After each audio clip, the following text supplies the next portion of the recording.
In a time of rising division, growing secularism, and spiritual uncertainty, the world did not expect a quiet, humble cardinal to step into the role of supreme pontiff and alter the course of modern Catholicism. And yet, when the white smoke rose from the Sistine Chapel on that historic day, the world was introduced to Pope Leo XIV, a man whose story is as extraordinary as the moment he was chosen. His name echoed across cathedrals, city squares, and digital screens. Behind the white robes and papal title lay a lifetime of struggle, service, and spiritual transformation. Before he was Pope Leo XIV, he was Robert Francis Prevot, born in Marseille, France. On a rain-soaked morning in April 1963, the son of a dock worker and a devout schoolteacher, he was raised in a modest neighborhood near the bustling Porta community defined by a mosaic of cultures, languages, and faiths. Though his family was not wealthy, they were rich in conviction. His mother, Claudine, was the spiritual heart of the home, taking him to Mass every Sunday, teaching him to pray the rosary, and filling his imagination with stories of saints not as distant legends, but as real, living models of faith. Lest Father Ale, though not religious, him with words that would shape his life. Believe in something that outlives you. From a young age, Robert was introspective, emotionally perceptive, and generous, often giving away his lunch, cleaning classrooms after hours, and showing an uncommon awareness of the suffering around him. By age 15, he already sensed a calling to the priesthood, a quiet inner fire that wouldn't go away. At 20, he entered seminary in Lyon, where his professors noted his contemplative nature and his desire for service over status. He studied theology, philosophy, ethics, and mysticism. While immersed in study, he also worked tirelessly in the real world, volunteering at hospices, refugee shelters, and prisons. His belief was simple: the gospel had to be lived, not just preached. When he was ordained at 26, he already had a reputation as a priest of the margins.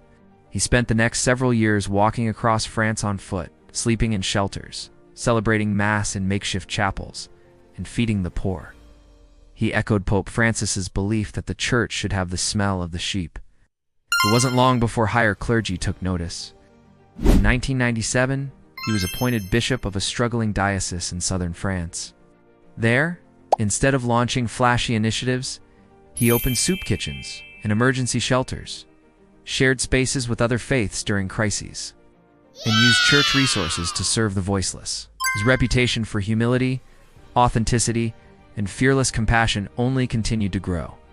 In 2008, he was named Archbishop of Lyon, and by 2013, he was elevated to the rank of Cardinal by Pope Francis, who saw in him a reformer and healer the Church desperately needed.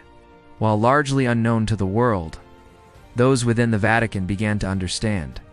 Cardinal Prevot was being prepared for something greater.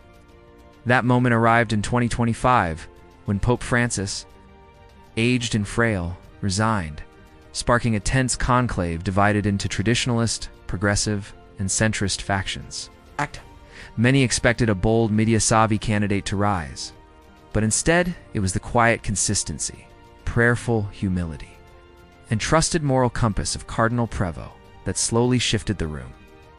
On the fifth ballot, the world heard those ancient words, Habemus Papam. Robert Francis Prevot had become Pope Leo XIV. He chose his name in honor of Pope Leo the Great, signaling a desire to be a bridge in a collapsing world. At the very beginning, his papacy felt different. When he appeared on the balcony of St. Peter's Basilica, he didn't raise his arms or give a grand address. Instead, he bowed his head in silence and offered his first blessing not just to Catholics, but to every human soul searching for peace. It was a moment of quiet thunder, a spiritual reset that rippled across the globe. He immediately took bold action, dissolving corrupt Vatican financial offices, redirecting their budgets to persecuted Christian communities, and washing the feet of refugees and wounded soldiers. The Church will no longer wait for the world, he declared. We will go to it. His vision of leadership was not political, but pastoral. As tensions over immigration rocked Europe, he didn't take sides, but opened the apostolic palace to refugees and baptized exiled children with his own hands, causing shock and admiration around the world.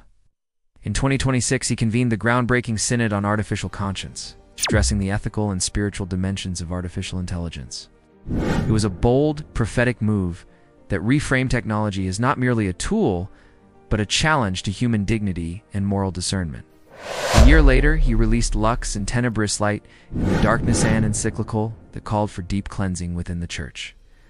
He demanded that bishops who failed to protect the innocent step down. His tone was not angry, but unflinching. The Church, he wrote, cannot preach mercy unless it lives it first. While some church leaders resisted, others embraced his call. Pope Leo XIV also revived forgotten spiritual traditions, public processions, Eucharistic adoration, the sacrament of confession, and even communal silence, restoring beauty, reverence, and awe to Catholic life. While critics accused him of being both too radical and too old-fashioned, he never reacted with anger. Instead, his consistent answer was simple: I am only a servant. Behind the scenes, he met with leaders of other religions, and those with none building bridges instead of walls. He emphasized invitation, not imposition, believing the gospel was most powerful when embodied in action. Every week, he retreated barefoot to a wooden hermitage in the Vatican gardens, where insiders say he often wept in solitude for the suffering of the world. Yet he also carried deep joy, joking with children, walking through Rome in disguise, visiting hospitals unannounced, and listening to jazz or reading poetry late at night. He lived his humanity fully, even in the highest office. Slowly, his witness sparked a quiet renaissance. Vocations to religious life began rising. The youth returned not out of obligation but awe. Faith was no longer tied to politics or power, but to the presence of something truly sacred and truly alive. It became clear that Pope Leo XIV was not trying to modernize the Church. He was trying to purify it not for image, but for essence. He did not seek applause or headlines. What he offered was harder: authenticity. He showed the world that greatness doesn't always wear grandeur. The revolutions don't always roar. They begin with the soul.